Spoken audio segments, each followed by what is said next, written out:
အဲ့တော့တိုင်းရင်းသားတွေကဗမာတွေရဲ့လေသံပေါ်မှာလေဖန်းဒန်းစီဆိုအဲ့ဒါပြောတာတိုင်းရင်းသားတွေကအမတန်လဲတာအမတန်ပါနဲ့တယ်ခေါ်တာအဲ့တော့ဗမာ PDF တွေရဲ့လေသံကိုနောက်ကလိုက်ပြီးတော့လေတန်းဒန်းစီလေဖန်းဒန်းစီဆိုတာအဲ့လိုဖြစ်သွားအဲ့တော့တိုင်းရင်းသားတွေကသူတို့လူကျင်တာကသူတို့ရဲ့ပြည့်မှတ်ကသူတို့ရဲ့ပြည်နယ်တွေကိုသူတို့ကနိုင်ငံတစ်ခုအဖြစ်နဲ့တည်ဆောက်ကြတာဟိုမှာကင်းပြည်နယ်မှာနည်းနည်းလေးမြောက်ဝတီမြို့ကိုနည်းနည်းလေးလွတ်လွတ်တဲတဲလေးဖြစ်သွားဆိုဘာထပြောတယ်မလဲပေါ်သူလေးနိုင်ငံနဲ့ပေါ်သူလေးနိုင်ငံနဲ့ဟိုကရင်စောက်ယူတဲ့ကောင်ကပေါ်တော်ချာတာတဲ့ကောင်ကပေါ်သူလေးနိုင်ငံထလို့ပြန်အဲ့ဒါနဲ့ဟိုဘက်ကဘာပြောဟိုဘက်ကလည်းအင်အားတောင်းလာတော့ဘာပြောလဲဆိုတော့ဟိုဘရခိုင်ယခိတွေဘက်ကယခိထွန်းမြတ်နိုင်ကဘာပြောလဲဆိုတော့အာရခနိုင်ငံတော့လုပ်တကဟိုဘက်ကလည်းအင်အားတွေကတောင်းလာတော့ဟိုဘက်ကမြောက်သုံးကောင်ကလည်းဟိုတောင်းနိုင်ငံတော့ဟော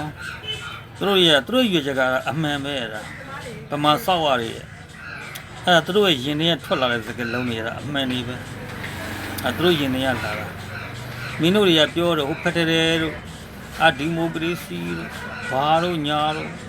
ကိုပိုင်အုပ်ချုပ်ခွင့်ကိုပိုင်ပြဋ္ဌာန်းခွင့်မင်းတို့ဘာမှသူတို့စိတ်မဝင်သားဘူးသူတို့လိုချင်တာကကိုပိုင်ပြဋ္ဌာန်းခွင့်ကိုယ်တိုင်ပြဋ္ဌာန်းခွင့်ဆိုတော့တော်တော်အန္တရာယ်များပါပြီတော်တော်အန္တရာယ်များပါပြီဒါအန္တရာယ်များပါအခုနေဝကိုကြည့်ကိုပိုင်အုပ်ချုပ်ခွင့်ပဲရသေးတယ်နော်ကိုပိုင်အုပ်ချုပ်ခွင့်ပဲရသေးတယ်ဒါပေမဲ့သူလုံနေတဲ့ပုံစံတွေကကိုပိုင်ပြဋ္ဌာန်းခွင့်တကူကိုပိုင်ပြဋ္ဌာန်းခွင့်တဲ့ပို့ဆိုးနေပြီနိုင်ငံတနိုင်ငံတိဆောက်တဲ့အနေအထားနဲ့သူလုံနေအဲ့ဒီအဲ့ဝကိုအသေးဖြိုးရမှာအဲ့ဝကိုအသေးဖြိုးရဒီဘက်ကိုတက်မတော်တယ်လည်းသူကပေါင်းတယ်ငင်းငင်းလေးလက်မှတ်ထိုးတယ်ဟိုဘက်က PDF တွေတို့ဟို KIA တို့ KIO တို့ဟိုတအောင်းတွေကိုသူကလက်နဲ့သူထောက်ပံ့တယ်ကြောင်လူရုပ်မှာအဲ့ဝလူရုပ်မှာအကုန်ထောက်ပံ့အကုန်ပေးတာဒီဘက်ကျန်တော့သူတော်ကောင်းသူမပြစ်ဘူးသူမလုပ်ဘူးဟိုမှာသွားကြည့်ရသူစစ်သားတွေဝင်းနေတာသူစစ်သားတွေယူနီဖောင်းတွေပြောင်းဝတ်တယ်အဲ့တော့မင်းတို့ဗမာတွေမအားကြနဲ့ဗမာ PDF တွေမင်းတို့မအားကြနဲ့မင်းတို့ဒီမိုကရေစီသူကဒီမိုကရေစီမှာပဲမင်းတို့ဖက်ဒရယ်ဆိုတော့ဖက်ဒရယ်မှာပဲမင်းတို့စကယ်လုံးနဲ့ပဲမင်းတို့ပြန်စော်ပါအခုပဲမင်းတို့ကြည်လေပြည်နယ်တွေအသီးသီးရတော့မင်းတို့ကဘာလို့စောက်ဖက်လုပ်သေးတာTNLA ဆိုတဲ့ဟိုတအောင်းနေရမင်းတို့အခုစောက်ဖက်လုပ်သေးတာအခုမောင်းထုတ်ကုန်